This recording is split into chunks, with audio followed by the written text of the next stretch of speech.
പുറത്തിറങ്ങിയാൽ അതിലായിട്ട് കൂട്ട് വെക്കൂല. സത്യമായിട്ട്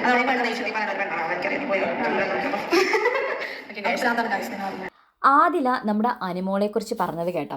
റന ഫാത്തിമ ആദിലയുടെ അടുത്ത് പറയാണ്, അനുമോൾ പറഞ്ഞു പുറത്തിറങ്ങിക്കഴിഞ്ഞാൽ ഞാൻ ആദിലയോടും നൂറയോടും കൂട്ടുവെക്കില്ല എന്ന്.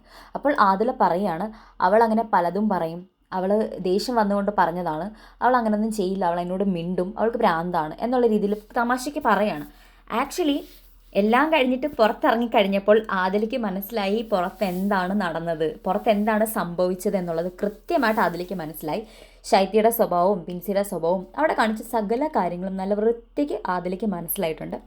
അതിൻ്റെ പേരിലാണ് ആദില ഇങ്ങനെ സംസാരിച്ചത്. കാരണം അനുമോൾ ഒരിക്കൽ പോലും തന്നെ ഒറ്റ കൊടുത്തിട്ടില്ല, അല്ലെങ്കിൽ തന്നെ മാറ്റി നിർത്തിയിട്ടില്ല, അല്ലെങ്കിൽ തന്നെ ഒരാൾക്കും വലിച്ചെറിഞ്ഞു കൊടുത്തിട്ടില്ല, തൻ്റെ കുറ്റങ്ങൾ പറഞ്ഞിട്ടില്ല എന്നുള്ളത് ഒബ്വിയസ്ലി ഒരു ബിറ്റ് പോലും അതിലേക്ക് നൂറയ്ക്ക് പുറത്തിറങ്ങി കഴിഞ്ഞാൽ കിട്ടത്തില്ല. അത് ചാനലിൽ നിന്നായിക്കോട്ടെ, അത് വീഡിയോസിൽ നിന്നായിക്കോട്ടെ, അത് ഹോട്ട്സ്റ്റാറിൽ നിന്നായിക്കോട്ടെ, എന്തിൽ നിന്നായാലും.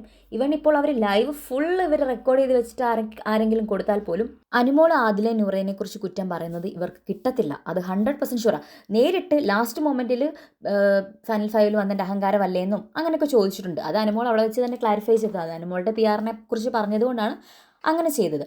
അതല്ലാത്ത പക്ഷം ഒരു രീതിയിലും അനുമോൾ ഇവരെക്കുറിച്ച് ഒരു കുറ്റവും പറഞ്ഞിട്ടില്ല എന്നുള്ളത് വളരെ വിസിബിളായിട്ടുള്ള കാര്യമാണ്. അപ്പം അത് ആദില നൂറ മനസ്സിലാക്കിയിട്ടുണ്ടെന്ന് തോന്നുന്നു. അതുകൊണ്ടായിരിക്കണം മേ ബി ഇങ്ങനൊരു കാര്യം ചോദിച്ചപ്പോൾ അനുമോൾ എന്നോടത്ത് വീണ്ടും മിണ്ടും എന്നുള്ളൊരു എക്സ്പെക്റ്റേഷനിൽ ആദില ഇരിക്കുന്നത്. അനുമോൾ മിണ്ടോ ഇല്ലയോ എന്നുള്ളത് നമുക്കറിയത്തില്ല. അത് നമുക്ക് എന്തായാലും നോക്കാം.